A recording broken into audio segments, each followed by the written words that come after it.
I'm Jamie Woodward. I'm Professor of Physical Geography at the University of Manchester.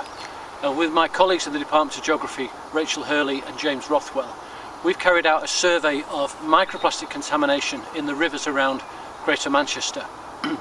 Over the last 3 years, we've sampled 40 sites on 10 rivers to look at the microplastic concentrations and also the different microplastic types. We've looked at microbeads and microfragments and microfibers to assess the levels of contamination, and we found two things. Firstly, we found that the plastics are in all the river systems across the whole of Greater Manchester. Even the river systems in the rural headwaters, in the farmlands upon Saddleworth and in Derbyshire, contain microplastics. And then when we get down into the towns, into the cities, we found the microplastic concentrations are extremely high.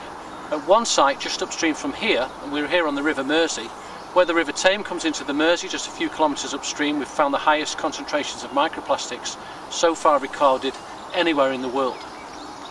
So there are a number of implications of this study.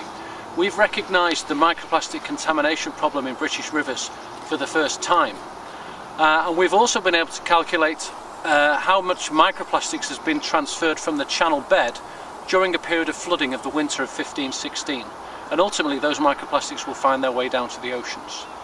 So much of the science in the last few years has been concentrating on the microplastic problem in the oceans and in the marine environment, and we now need to focus our attention on the source of those microplastics.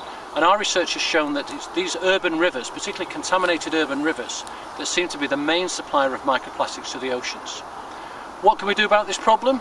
Well, we need to do two things. We need to reduce our use of plastics, and we need to do that from domestic use and industrial use, and we also need to make better, we need to control much more effectively wastewater running into our river systems. So to control the microplastic problem in the oceans, we need to keep microplastics out of rivers.